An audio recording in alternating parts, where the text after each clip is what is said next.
हमारी मिल्की वे खतरे में है। पूरे यूनिवर्स में गैलेक्सीज अंधेरे में डूब रही है और वैज्ञानिक ये पता लगाने की कोशिश कर रहे हैं कि आखिर ऐसा क्यों हो रहा है। यूनिवर्स पे जैसे धीरे धीरे पर्दा गिरता जा रहा है। हमारी गैलेक्सी के स्टार्स अपनी चमक क्यों खो रहे हैं? क्या मिल्की वे भी धीरे धीरे काली पड़ जाएगी? अगर हमारी अपनी गैलेक्सी की रोशनी कम हो रही है तो इसका क्या मतलब है? एस्ट्रोनॉमर्स अब इस मिस्ट्री को सुलझाने की रेस में जुटे हैं कि आखिर गैलेक्सीज अंधेरी क्यों हो रही है। क्या इसका ताल्लुक डस्ट और गैस के उन बड़े बबल्स से है जो मिल्की वे के सेंटर से बाहर निकल रहे हैं? क्या यूनिवर्स के ये सबसे बड़े कोलिजन्स बुझती हुई रोशनी को फिर से जला सकते हैं? हमें पहले लगता था कि गैलेक्सी कोलिजन्स बहुत वायलेंट एंड डिस्ट्रक्टिव होंगे, लेकिन न्यू रिसर्च बताती है कि ये यूनिवर्स के सबसे क्रिएटिव प्रोसेसेस में से एक हैं। वैज्ञानिक अब नए सबूत इकट्ठा कर रहे हैं कि कैसे गैलेक्सीज पैदा होती हैं और खत्म हो जाती हैं। ब्रह्मांड के रहस्यों की इस रोमांचक यात्रा में हमारे साथ बने रहें। आप देख रहे हैं विज्ञान शो। विज्ञान शो पेश करता है किलिंग ऑफ द मिल्की वे। हमारी गैलेक्सी मिल्की वे इस यूनिवर्स की अरबों गैलेक्सीज में से एक है।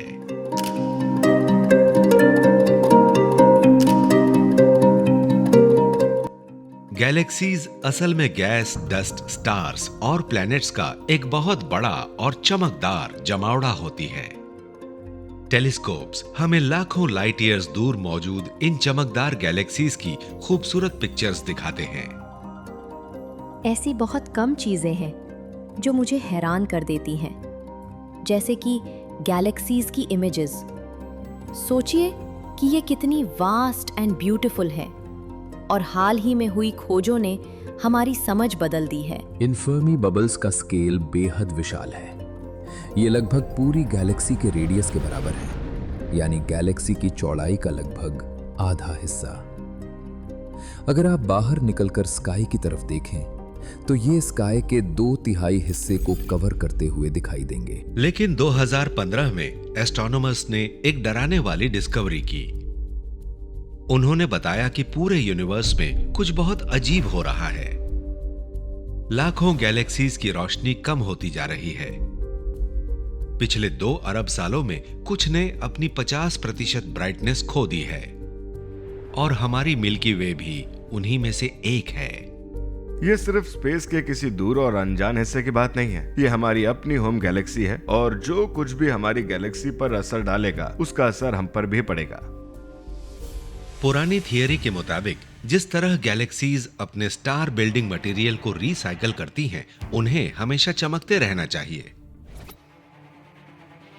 जब कुछ स्टार्स अपनी जिंदगी के आखिरी मोड़ पर पहुंचते हैं तो वो सुपरनोवा बन जाते हैं। इस विशाल एक्सप्लोजन से पूरे गैलेक्सी में गैस की एक लहर दौड़ जाती है। ये लहर इंटरस्टेलर गैस क्लाउड्स में नया मटेरियल भर देती है और उन्हें इतना कंप्रेस कर देती है कि ग्रेविटी अपना काम शुरू कर देती है। यही ग्रेविटी उस मटेरियल को करीब खींचती है और नए स्टार्स का फॉर्मेशन शुरू होता है। बिलियंस ऑफ स्टार्स के बनने की इस प्रक्रिया से मिल्की वे ब्राइट रहता है।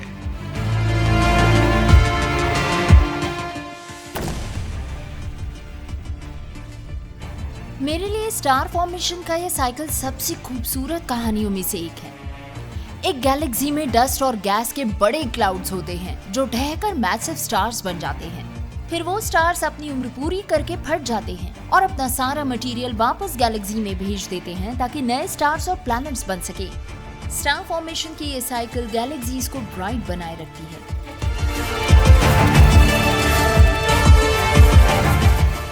लेकिन ऐसा लगता है कि पूरे यूनिवर्स में चल रहे इस गैलेक्टिक सर्कल ऑफ लाइफ में अब कुछ गड़बड़ हो रही है। चौंकाने वाली बात यह है कि हमारी अपनी गैलेक्सी भी अब डिक्लाइन की तरफ जा रही है, जिसका मतलब है कि हमारे नाइट स्काई की रोशनी कभी भी बुझ सकती है।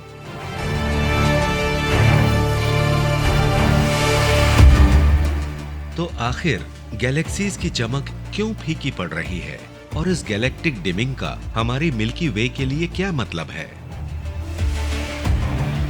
एस्ट्रोनॉमर्स का मानना है कि इसके जवाब हमारी अपनी गैलेक्सी के हार्ट यानी सेंटर में छिपे हो सकते हैं, जहां सबसे ज्यादा स्टार्स पाए जाते हैं।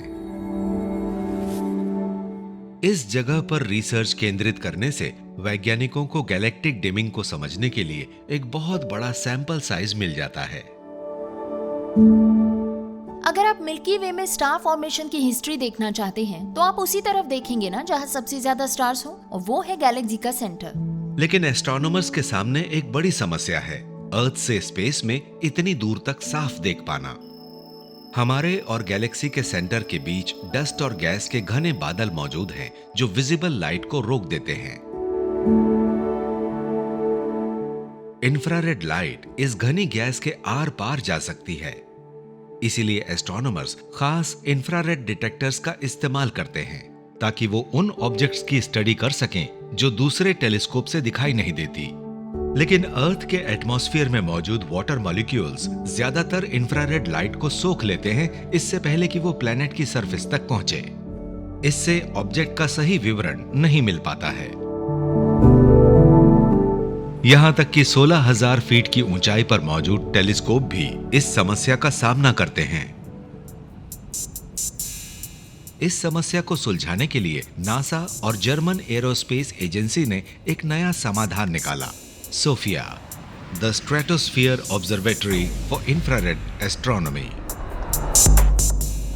सोफिया एक बदला हुआ बोइंग 747 है जो बादलों के ऊपर स्ट्रेटोस्फीयर में उड़ता है और अपने साथ एक हाई पावर्ड टेलीस्कोप ले जाता है।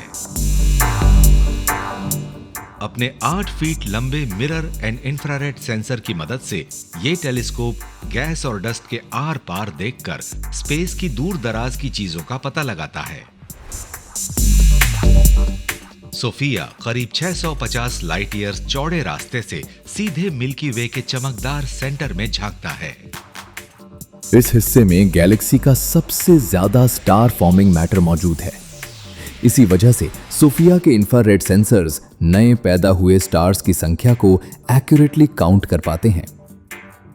सोफिया से मिलने वाला डेटा जब अर्थ के चारों ओर ऑर्बिट में घूम रहे स्पेस टेलीस्कोप्स के डेटा के साथ कंबाइन होता है तो मिल्की वे के सेंटर की एक सुपर डिटेल्ड इमेज तैयार होती है। सोफिया की ऑब्जर्वेशंस कंफर्म करती हैं कि गैलेक्टिक सेंटर में गैस का सबसे घना जमावड़ा है।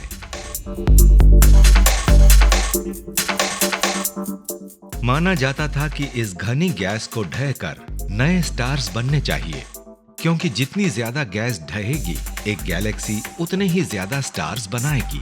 लेकिन टेलीस्कोप डेटा ने एक हैरान करने वाला सच बताया, मिल्की वे में ऐसा नहीं हो रहा है।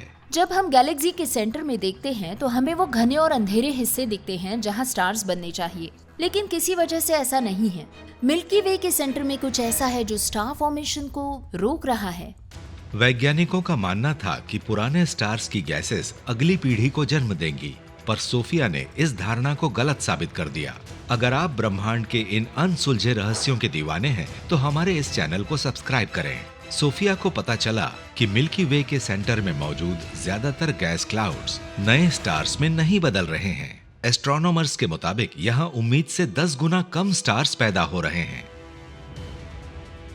हालांकि कुछ हिस्से गैस से भरे हुए हैं और वहां स्टार्स बन रहे हैं, पर हमारी गैलेक्सी में कई ऐसी जगह भी हैं जहां गैस तो है पर स्टार्स बिल्कुल नहीं बन रहे। इन नए स्टार्स की रोशनी के बिना ये गैलेक्सी अपनी चमक खो रही है।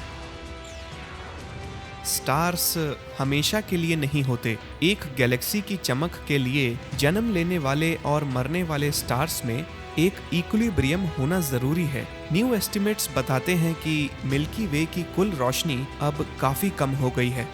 अगर हमारे पास मिल्की वे की एक इमेज होती जो कुछ बिलियन ईयर्स पहले की हो तो हम ये नोटिस करते कि टाइम के साथ स्टारलाइट की क्यूमुलेटिव अमाउंट में साफ तौर पर गिरावट आई है। सबूत साफ है, मिल्की वे में अब कम स्टार्स बन रहे हैं और यही वजह है कि ये धुंधली पड़ रही है। कम स्टार्स का मतलब है कि हमारी गैलेक्सी धीरे धीरे मर रही है। लेकिन आखिर ये ब्रेक लगा कौन रहा है? क्या वो रहस्यमयी गैलेक्टिक बबल्स इस सवाल की चाबी हैं कि हमारी गैलेक्सी क्यों खत्म हो रही है?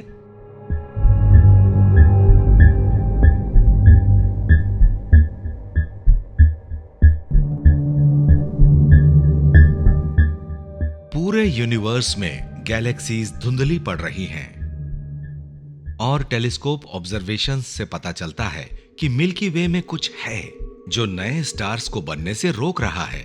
स्टार फॉर्मेशन एक ताकतवर प्रोसेस है। इसकी स्केल बहुत बड़ी है और फिर भी पूरी गैलेक्सी में चीजें बंद होती दिख रही हैं। क्या पास्ट में ऐसा कुछ हुआ था, कोई बड़ा हादसा या कैटेक्लिज्म जिसने स्टार फॉर्मेशन को रोक दिया, और क्या हमें इसका कोई सबूत मिल सकता है? ये सबूत नासा की फर्मी टेलीस्कोप के डेटा में मिल सकते हैं, जो स्पेस में गामा रेज नाम की हाई एनर्जी लाइट को स्कैन करता है। गैमा रेस का यूनिवर्स का एक बिल्कुल अलग नजरिया पेश करता है। फर्मी टेलीस्कोप पूरे स्पेस में होने वाले सबसे एनर्जेटिक इवेंट्स का गवाह है। टेलीस्कोप्स ने कुछ इनक्रेडिबल खोजा है। हमारी गैलेक्सी के सेंटर से निकलते हुए गामा रेडिएशन के 2 बहुत बड़े बबल्स। ये बबल्स मिल्की वे के ऊपर और नीचे करीब 25,000 लाइट ईयर्स तक फैले हुए हैं। इन फर्मी बबल्स का स्केल बहुत ही विशाल है। ये करीब करीब हमारी गैलेक्सी के रेडियस के बराबर हैं, यानी पूरी गैलेक्सी की चौड़ाई का ठीक आधा हिस्सा। इमेजिन करिए, अगर आप रात के वक्त बाहर निकलकर स्काई की तरफ देखें तो ये बबल्स पूरे स्काई के 2/3 हिस्से को कवर करेंगे। पहले माना जाता था कि super massive explosions gamma rays के मुख्य स्रोत हैं, पर वो इतने पावरफुल नहीं हैं कि फर्मी बबल्स जितनी रेडिएशन पैदा कर सकें।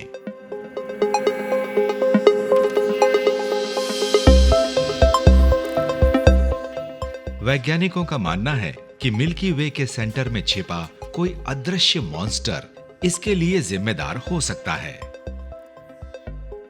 हर गैलेक्सी के दिल में एक सुपरमैसिव ब्लैक होल छिपा होता है, इतना घना कि इसकी ग्रेविटी से कोई नहीं बच सकता। हमने जो देखा है उसके मुताबिक हर गैलेक्सी के कोर में एक सुपर मैसिव ब्लैक होल होता है। ऑब्जर्वेबल यूनिवर्स में ट्रिलियंस की तादाद में सुपर मैसिव ब्लैक होल्स मौजूद हैं। मिल्की वे के सेंटर में मौजूद सुपरमैसिव ब्लैक होल को सैजिटेरियस ए स्टार कहा जाता है। इसका वजन करीब 40 लाख सूर्यों के बराबर है। इन ब्लैक होल्स की ग्रेविटी बहुत होती है और ये किसी भी चीज को निगल सकते हैं। जब ग्रेविटी इन भटकते हुए स्टार्स को चीर देती है तो उससे निकलने वाली एनर्जी शायद इस मिस्ट्री को सुलझा सके कि आखिर फर्मी बबल्स कैसे बनते हैं। ब्लैक होल्स किसी सलीके वाले इंसान की तरह नहीं खाते, वो बहुत स्लॉपी होते हैं। वो बिल्कुल कुकी मॉन्स्टर की तरह हैं। जब कुकी मॉन्स्टर कुकीज खाता है तो उसके मुंह में जाने से ज्यादा हिस्सा बाहर गिर जाता है। सुपरमैसिव ब्लैक होल्स भी कुछ वैसे ही हैं। वहाँ चीजें स्पीड ऑफ लाइट की रफ्तार से भाग रही होती हैं, जहाँ डेंसिटी एंड प्रेशर बहुत ज्यादा होता है। मान लो तो ऐसा लगता है जैसे ब्लैक होल के अंदर जाने की कोशिश कर रहे हैं। इस मटेरियल के ट्रैफिक जैम में भयानक एक्सप्लोजन्स हो रहे हों। ब्लैक होल जितनी भारी चीजों को निगलता है उसके चारों ओर डेंसिटी और प्रेशर उतना ही बढ़ता जाता है और गामा रेडिएशन ब्लास्ट होता है।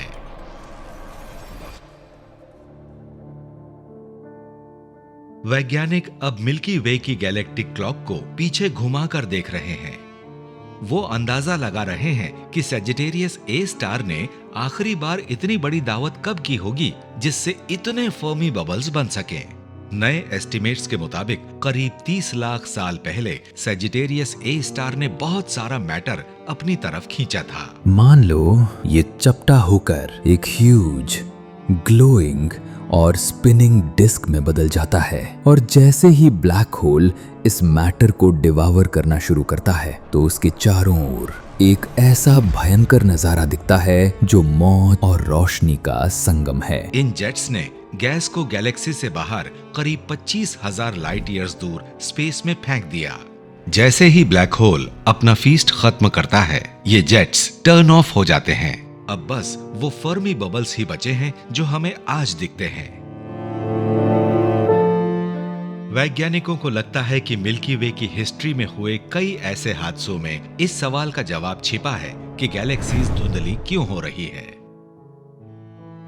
इसकी वजह है वो भयंकर हीट जो ये जेट्स पैदा करते हैं।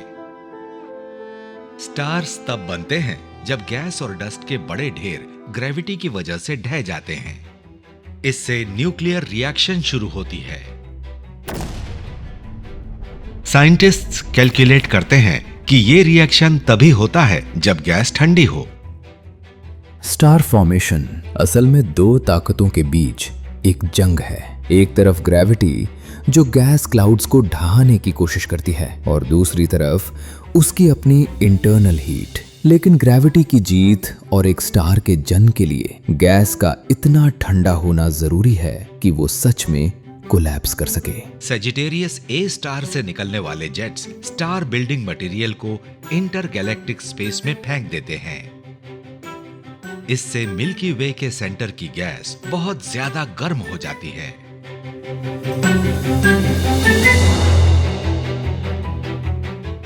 इतनी ज्यादा हीट, पावर एंड फोर्स ने गैलेक्सी के सेंटर से सारा मटेरियल बाहर निकाल दिया होगा, इसीलिए नए स्टार्स बनने के लिए कुछ बचा ही नहीं होगा।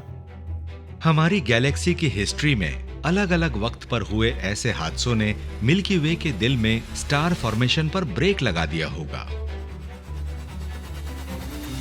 टेलीस्कोप्स जब स्पेस में लाखों लाइट ईयर्स दूर दूसरी गैलेक्सीज को देखते हैं तो उन्हें पता चलता है कि सेजिटेरियस ए ने अपने पास्ट में मिल्की वे को जो डैमेज पहुंचाया है वो यूनिक नहीं है।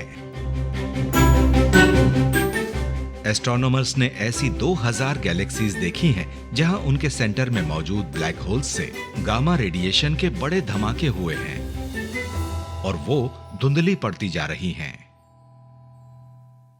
हम पूरे यूनिवर्स में हजारों गैलेक्सीज में यही देख रहे हैं, ब्लैक होल की वायलेंट एक्टिविटी और स्टार फॉर्मेशन की गिरती हुई रफ्तार। लेकिन क्या सुपर मैसिव ब्लैक होल से निकलने वाली रेडिएशन एक गैलेक्सी के लिए हमेशा के लिए तबाही लेकर आती है? और क्या रहस्यमयी एलियन स्टार्स ये रास्ता दिखा सकते हैं कि गैलेक्टिक डिमिंग को कैसे पलटा जा सकता है?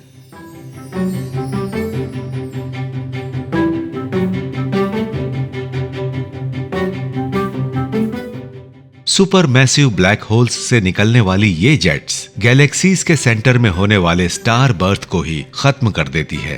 यही शायद ये एक्सप्लेन कर सके कि हमारी मिल्की वे आखिर डिम क्यों होती जा रही है। शायद यही वजह है कि हमारी मिल्की वे धुंधली पड़ती जा रही है। क्या इसे फिर से जिंदा करने का कोई तरीका है? वैज्ञानिकों का मानना है कि इसका सुराग धरती पर गिरे एक स्पेस रॉक के अंदर छिपा हो सकता है। 1969 में ऑस्ट्रेलिया के मर्चिसन नाम के कस्बे के पास एक मीटियोराइट गिरा था।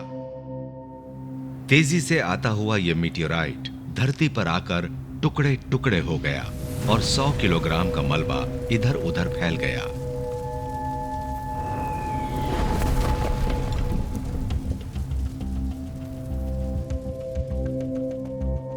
लेकिन 2019 के एक एनालिसिस ने सबको हैरान कर दिया। इसमें उन एलियन स्टार्स के डस्ट ग्रेन्स मिले जो सन के पैदा होने से भी 4.6 अरब साल पहले खत्म हो गए थे, हमारे सन के पैदा होने से भी बहुत पहले।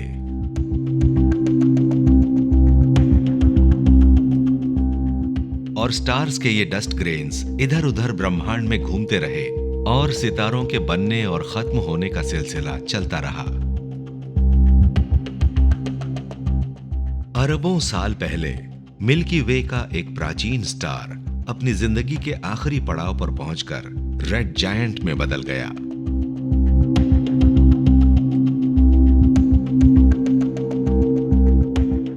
उस स्टार की बाहरी परतों में स्टार डस्ट के कण अलग होकर एस्टेरॉइड्स बन गए। ये ग्रेन्स स्पेस में लाखों लाइट ईयर्स का सफर तय करते हैं और नए बने स्टार्स को घेरे हुए गैस और डस्ट की स्पिनिंग डिस्क में शामिल हो जाते हैं और ये भी बिल्कुल उसी तरह के एक एस्टेरॉइड का हिस्सा है।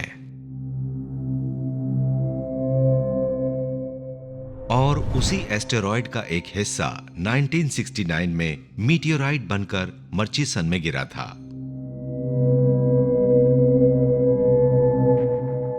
मरे हुए तारों के ये कण बता सकते हैं कि क्या गामा रेडिएशन की वजह से होने वाली गैलेक्टिक डिमिंग मिल्की वे की मौत का पैगाम है। अलग अलग डेड स्टार्स के अलग अलग ग्रेन्स होते हैं। हर सितारे के अपने यूनिक ग्रेन की वजह से एस्ट्रोनॉमर्स को यह समझने में आसानी रहती है कि सितारों की संख्या कितनी है। इस मीटेरॉइड के अंदर मौजूद स्टारडस्ट के ये छोटे टुकड़े ट्रेसेस की तरह हैं, जो हमें बताते हैं कि हमारे सन के बनने से पहले हमारी गैलेक्सी में क्या हो रहा था। मर्चिसन मीटियोराइट में मिले इन ग्रेन्स को जिन स्टार्स ने इजेक्ट किया था वो करीब 2 से 2.5 बिलियन ईयर्स तक रहे। इसीलिए वैज्ञानिकों के लिए अब ये कैलकुलेट करना पॉसिबल है कि ये एंशिएंट स्टार्स आखिर कब पैदा हुए थे। ये जानकर कि ये ग्रेन्स मरते हुए स्टार से आए हैं, हम वक्त में पीछे जाकर ये पता लगा सकते हैं कि वो स्टार्स पहली बार कब बने थे। साइंटिस्ट्स डिस्कवर करते हैं कि ये पूरी गैलेक्सी के अलग अलग स्टार्स से आए हैं, लेकिन इन सभी में एक बात कॉमन है, ये सभी 7 बिलियन ईयर्स पहले पैदा हुए थे। कैलकुलेशंस बताते हैं कि उस टाइम मिल्की वे में स्टार बर्थ का रेट एवरेज के मुकाबले डबल था। ये रिजल्ट बहुत ही ब्यूटीफुल और एक्साइटिंग था। इससे पता चला कि मिल्की वे ने एक्सपीरियंस किया कि करीब 7 बिलियन ईयर्स अगो एक सडन और unexpected burst of star formation हुआ था, और ये कोई लोकलाइज्ड इवेंट नहीं था, शायद ये पूरी गैलेक्सी वाइड फैली हुई थी। ये ग्रेन्स दिखाते हैं कि गैलेक्टिक डिमिंग होना तय नहीं है। मिल्की वे जैसी गैलेक्सीज में भी इंटेंस स्टार बिल्डिंग के दौर आते रहते हैं। ये इवेंट्स गैलेक्टिक डिमिंग का सामना करते हैं और गैलेक्सीज को पहले से कहीं ज्यादा ब्राइट बना देते हैं। एक गैलेक्सी रिच और कॉम्प्लेक्स होती है। इसका लाइफ साइकिल इतना सिंपल नहीं होता। ये ग्रो करती है, चेंज होती है, इवॉल्व होती है, और सच तो ये है कि इनकी कहानी का अंत इतना बुरा भी नहीं है। आखिर मिल्की वे जैसी गैलेक्सीज में sudden bursts of star creation कैसे शुरू होते हैं? इसका एक क्लू न्यू मैक्सिको की एक ऑब्जर्वेटरी में मिला है। यह है स्लोन 100 इंच टेलीस्कोप। स्लोन का एपोजी प्रोजेक्ट एक साथ मिल्की वे के सैकड़ों स्टार्स की स्टडी करता है, और वो भी महज एक सिंगल ऑब्जर्वेशन सेशन के दौरान। बतौर एस्ट्रोनॉमर्स हम जो सबसे पावरफुल काम कर सकते हैं वो है नाइट स्काई का सर्वे लेना, आसमान के एक बहुत बड़े हिस्से को एक साथ देखना और वहां मौजूद सभी स्टार्स की मैपिंग करना। किसी स्टार की लाइट से उसमें मौजूद केमिकल्स के बारे में जानकारी मिलती है। एपोजी इस स्टार लाइट को एनालाइज करता है ताकि हजारों स्टार्स के सटीक केमिकल मेकअप का पता लगाया जा सके। आप किसी स्टार की लाइट को लेते हैं तो आप इसे एक रेनबो की तरह तोड़ सकते हैं, और वहां आपको अलग अलग केमिकल्स के फिंगरप्रिंट्स और उनके रेशियोज दिखेंगे, जिससे पता चलेगा कौन सी चीज कितनी मात्रा में है। हर एक केमिकल का अपना एक यूनिक रेनबो फिंगरप्रिंट होता है। स्लोन के एपोजी प्रोजेक्ट के रिजल्ट्स बताते हैं कि मिल्की वे के कुछ स्टार्स में मौजूद केमिकल्स काफी स्ट्रेंज और अजीब हैं। स्टार्स में 98% हाइड्रोजन और हीलियम होता है, और बाकी आयरन, मैग्नीशियम या कार्बन जैसे एलिमेंट्स की कुछ मात्रा होती है। एपोजी करीब 6 लाख से ज्यादा स्टार्स की लाइट को एनालाइज करता है ताकि हर एक के केमिकल सिग्नेचर को डिकोड किया जा सके। और पता चला है कि हमारी गैलेक्सी के लगभग सभी स्टार्स का, चाहे उनका साइज या कलर कुछ भी हो, उनका सिग्नेचर बिल्कुल कॉमन है। लेकिन कभी कभार एपोजी को कोई ऐसा रो स्टार मिल जाता है जिसका सिग्नेचर बिल्कुल अलग होता है। आखिर ये कैसे पॉसिबल है? इन अजीब स्टार्स की स्टडी कर रहे एस्ट्रोनॉमर्स एक हैरान कर देने वाले नतीजे पर पहुंचे हैं। इनके रेशोज मिल्की वे की बाकी किसी भी चीज से मेल नहीं खाते। इन स्टार्स के अलग केमिकल सिग्नेचर को पहचानकर ये इम्प्लीकेशन साफ है कि ये स्टार्स असल में मिल्की वे गैलेक्सी में पैदा ही नहीं हुए थे। अगर ये स्टार्स मिल्की वे में पैदा नहीं हुए तो फिर ये आखिर आए कहां से? और क्या इनसे गैलेक्टिक डिमिंग को पलटने का रास्ता मिल सकता है?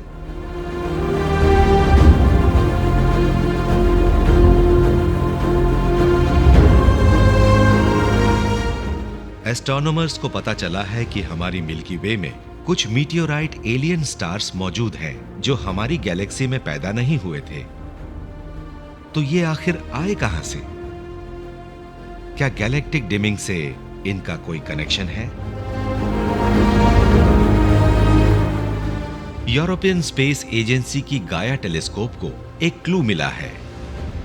ये टेलीस्कोप मिल्की वे के 1 बिलियन से ज्यादा स्टार्स की मोशन की मैपिंग करती है और इसे पता चला कि ये ऑड स्टार्स बाकी नॉर्मल स्टार्स के मुकाबले अलग ऑर्बिट्स पर चलते हैं जिनका केमिकल प्रोफाइल मिल्की वे से मेल नहीं खाता। ये गैलेक्टिक सेंटर के चारों ओर बाकी स्टार्स के मुकाबले ऑपोजिट डायरेक्शन में घूमते हैं और इलोंगेटेड ओवल शेप्ड ऑर्बिट पर मूव करते हैं। गाया के रिजल्ट्स एक चौंकाने वाले निष्कर्ष की तरफ ले जाते हैं। ये एलियन स्टार्स असल में किसी दूसरी गैलेक्सी से आए हैं। लेकिन कोई स्टार भला एक गैलेक्सी से दूसरी गैलेक्सी में कैसे जंप कर सकता है? इसका एक सुराग अर्थ से 250 मिलियन लाइट ईयर्स दूर छिपा है। ये एक गैलेक्सी है जिसका नाम है अर्प 220। विजिबल यूनिवर्स में मौजूद अब तक के तमाम गैलेक्सीज में से इसकी शेप सबसे अजीब है। अर्प 220 मिल्की वे की तरह कोई रेगुलर या मजेस्टिक स्पाइरल गैलेक्सी बिल्कुल भी नहीं दिखती। ये तो एक ट्रेन रेक ब्लॉब जैसी लगती है, दिखने में पूरी तरह एक मेस। पर आखिर अर्प 220 बाकी गैलेक्सीज से इतना अलग क्यों दिखता है? इसका जवाब ये है कि अर्प 220 कोई सिंगल गैलेक्सी नहीं है। आर्प 220 की ये मुड़ी हुई शेप महज एस्थेटिक कारणों से नहीं है, ये हमें इस गैलेक्सी की हिस्ट्री के बारे में बताती है। ऐसा लगता है कि ये दो गैलेक्सीज के बीच हुई एक मर्जर का रिजल्ट है। एक कोलिजन के बाद दो गैलेक्सीज का आपस में मिलना ये समझाता है कि कैसे एलियन स्टार्स एक गैलेक्सी से दूसरी में जा सकते हैं। मिल्की वे में मिले इन अजीब स्टार्स से ये साबित होता है कि हमारी गैलेक्सी भी अरबों साल पहले इसी तरह के एक कोलिजन का हिस्सा रही थी। अब हम समझ सकते हैं कि आसमान के इन अनोखे स्टार्स के लिए गैलेक्टिक कोलिजन्स ही जिम्मेदार हैं। ये मिल्की वे गैलेक्सी से नहीं आए थे। कितना हैरत अंगेज है कि जब आप ऊपर आसमान में देखें तो आपके सबसे नजदीकी स्टार्स में से कुछ स्टार्स पूरी तरह से एक अलग गैलेक्सी से हो सकते हैं। एस्ट्रोनॉमर्स का मानना है कि ये गैलेक्टिक मर्जर्स ही तय करते हैं कि हमारी जैसी गैलेक्सीज में इंटेंस स्टार बर्थ का दौर कब शुरू होगा। क्लू ये है कि अर्प 220 जैसी मर्ज्ड गैलेक्सीज यूनिवर्स की सबसे ब्रिलियंट ऑब्जेक्ट्स में से एक होती हैं। इस यूनिवर्स में कुछ ऐसी गैलेक्सीज हैं जो एक शानदार नजारा पेश करती हैं। वो बहुत ही ब्राइट है। इनका नाम ही कहता है ultra luminous star burst galaxies. Arp 220 जैसी गैलेक्सी की चमक इस बात का साफ सबूत है कि ये बहुत बड़ी तादाद में नए स्टार्स पैदा कर रही है। इस स्टार बर्स्ट के लिए जरूरी रॉ इंग्रेडिएंट गैस के वो विशाल बादल हैं जो हर गैलेक्सी को घेरे रहते हैं। जब दो चीजें मर्ज होती हैं तो स्टार्स का भारी रिप्रोडक्शन होता है, नए स्टार्स पैदा हो रहे होते हैं। बिल्कुल वैसे ही जैसे इंसानों में बेबी बूम हुआ था, यहाँ एक स्टार बूम होता है। 700 मिलियन ईयर्स पहले दो विशाल स्पाइरल गैलेक्सीज आपस में टकराने की राह पर थीं।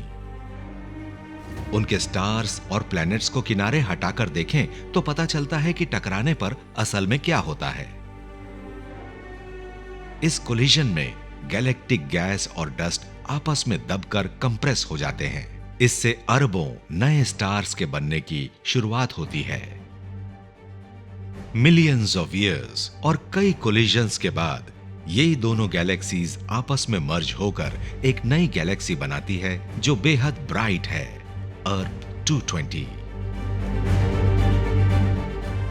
सुनने में गैलेक्सी कोलाइजन एक बहुत ही वायलेंट इवेंट लगता है ना, लेकिन असल में ये एक नई लाइफ की शुरुआत कर सकता है। गैस वो फ्यूल है जिससे सभी स्टार्स पैदा होते हैं, इसलिए जब किसी उभरती हुई गैलेक्सी में नई गैस शामिल होती है तो स्टार्स की एक नई जनरेशन तैयार होती है।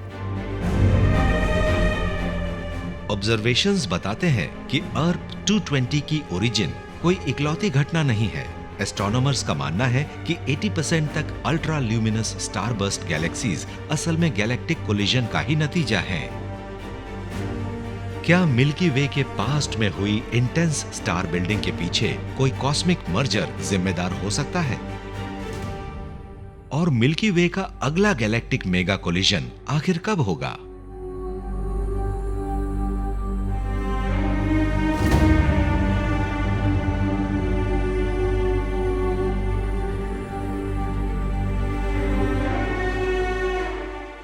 वैज्ञानिक इस मिशन पर हैं कि कैसे गैलेक्सीज अपने गैलेक्टिक डिमिंग के असर को पलट सकती हैं।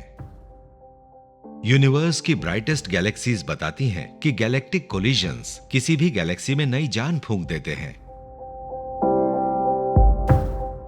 तो मिल्की वे का आखिरी बड़ा कोलिजन आखिर कब हुआ था?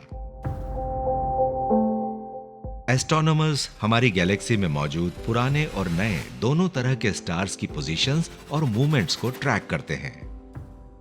वे इस डेटा का इस्तेमाल टाइम को रिवाइंड करने के लिए करते हैं ताकि उस इवेंट का पता चल सके जिसने मिल्की वे में स्टार बिल्डिंग के सबसे बड़े दौर को शुरू किया था। करीब 10 बिलियन ईयर्स पहले मिल्की वे की टक्कर गाया एनसेलेडस नाम की एक छोटी और एंशिएंट गैलेक्सी से हुई थी। इस इंपैक्ट से गैस के विशाल बादल आपस में दब गए, जिससे हजारों ब्रांड न्यू स्टार्स पैदा हुए। जैसे जैसे और भी स्टार्स बनते गए, मिल्की वे और भी ब्राइट होती गई। इस पास्ट कोलिजन ने हमारी होम गैलेक्सी में गैस का एक बहुत बड़ा रिजर्वॉयर पहुंचाया होगा, जिससे स्टार्स की एक नई जनरेशन तैयार हुई। गैलेक्सी कोलिजन के बारे में सोचते हैं तो ये विनाशकारी लगता है, लेकिन सच तो ये है कि जब एक गैलेक्सी दूसरी से टकराती है तो ये स्टार्स की एक नई जनरेशन बनने का इशारा होता है। हो सकता है हमारा सन भी अरबों साल पहले मिल्की वे और एक छोटी गैलेक्सी की टक्कर के दौरान बना हो। ये वायलेंट क्रिएशन का तरीका है।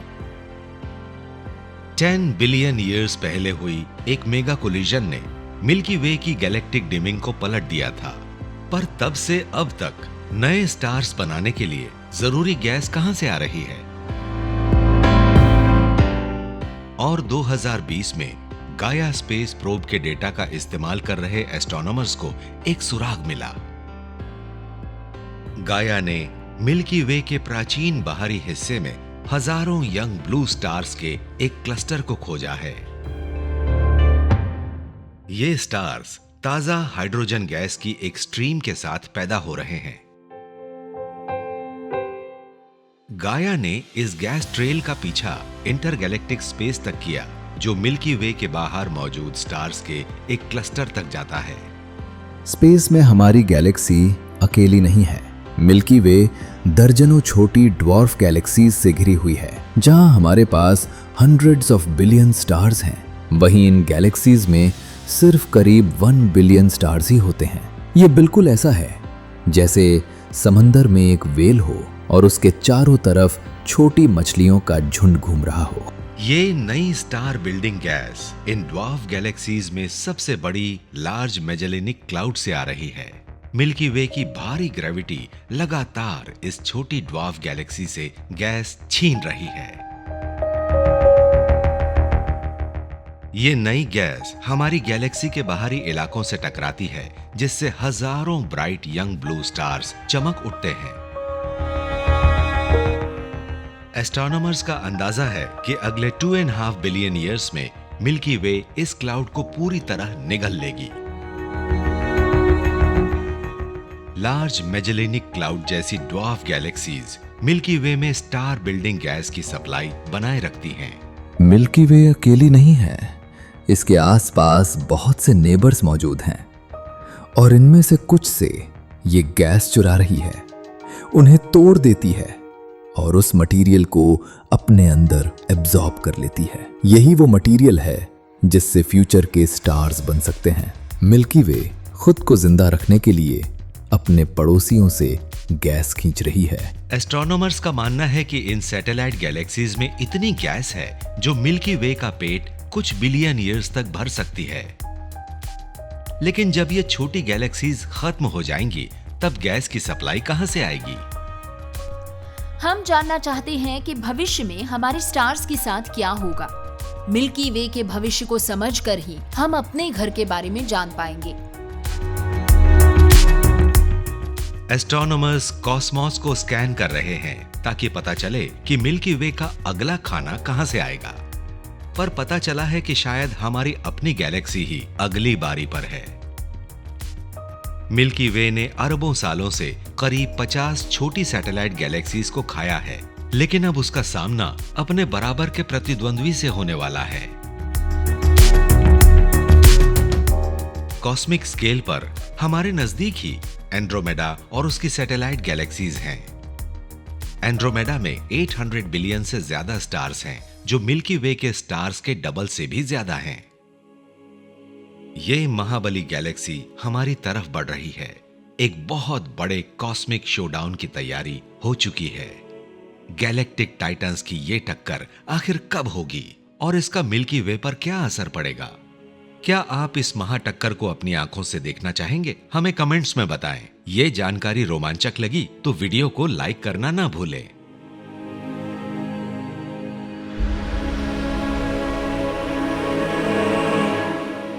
एस्ट्रोनॉमर्स का मानना है कि मिल्की वे का अपने गैलेक्टिक पड़ोसी एंड्रोमेडा से टकराना अब तय है। वे पता लगाने की कोशिश कर रहे हैं कि ये महामुकाबला आखिर कब होगा। मिल्की वे और एंड्रोमेडा हमारे लोकल ग्रुप की सबसे भारी गैलेक्सीज है और हमें पता है कि वो एक दूसरे की तरफ बढ़ रही हैं और आखिरकार टकराएंगी। अब हम ये देखना चाहते हैं कि क्या वो सीधे टकराएंगी या फिर कुछ बिलियन ईयर्स तक एक दूसरे के चक्कर लगाती रहेंगी। दुनिया भर की टेलीस्कोप्स एंड्रोमेडा को स्कैन कर रही हैं ताकि उसकी स्पीड और ट्रेजेक्ट्री का पता लगाया जा सके।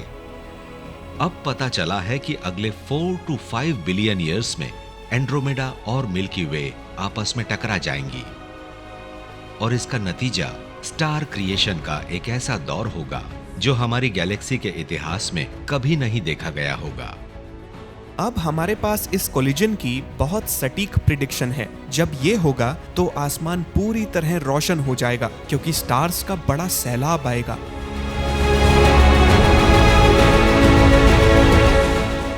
मिल्की वे और एंड्रोमेडा का विशाल साइज उन्हें भारी ग्रेविटी देता है।